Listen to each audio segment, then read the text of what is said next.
एक doctor M Rahman, उन्होंने जो है क्लास लेते हुए कहा कि भारत में ट्रेड यूनियन आंदोलन की कोई बकत नहीं, ट्रेड यूनियन को कोई पूछता नहीं, ट्रेड यूनियन को कोई घास नहीं डालता।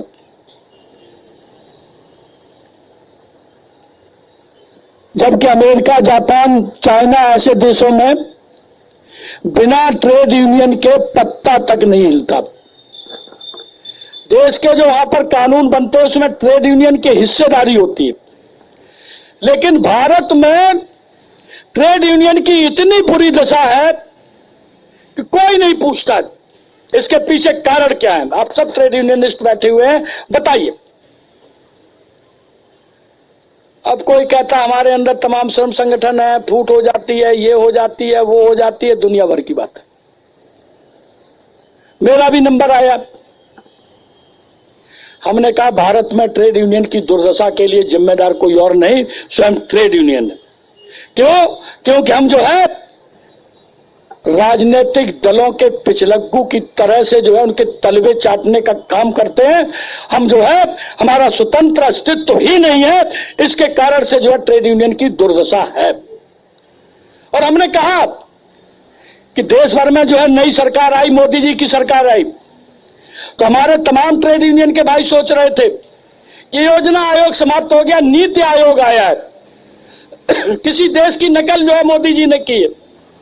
इसमें ट्रेड यूनियन का प्रतिनिधित्व जरूर होगा, और किसी का हो ना हो भारतीय मजदूर संघ का प्रतिनिधित्व इसमें जरूर होगा।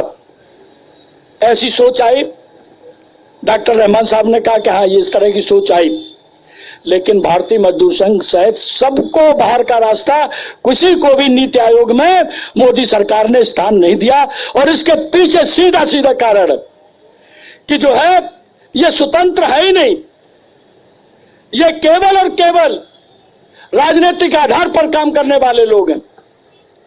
डॉक्टर एम रहमान ने हमारे बारे में भी टिप्पणी की कि भारतीय मजदूर संघ एक ऐसा संगठन था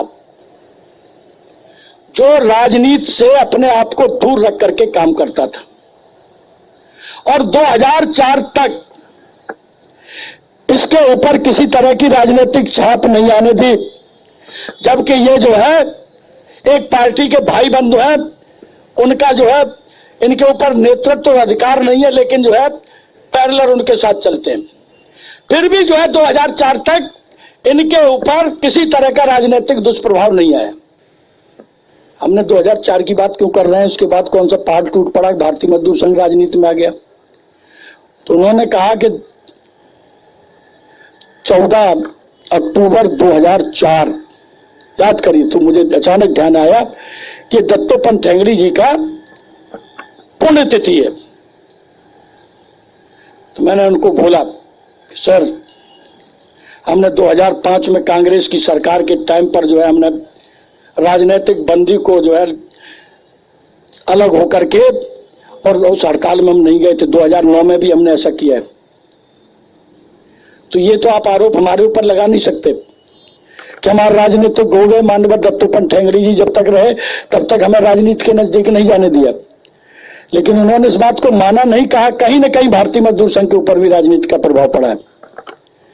लेकिन इस बात को हमने अपने नेतृत्व के सामने रखा भी। हमारे नेतृत्व ने कहा है कि हम किसी भी कीमत पर माननीय दत्तोपंत ठेंगड़ी जी के द्वारा बताए हुए रास्ते को छोड़ नहीं सकते। हम राजनीति के जो है पिछलग्गू कभी हो नहीं सकते, चाहे मोदी जी आए या कोई और आए, कभी भी नहीं हो सकते। और हमने ये जो स्ट्राइक वापस लिए, वो जो है सिर्फ 6 महीने का समय इसलिए दिया कि इसमें जो तमाम मुद्दे पार्लियामेंट में होने या ऑर्डिनेंस के द्वारा होने, कानून बना करके होने,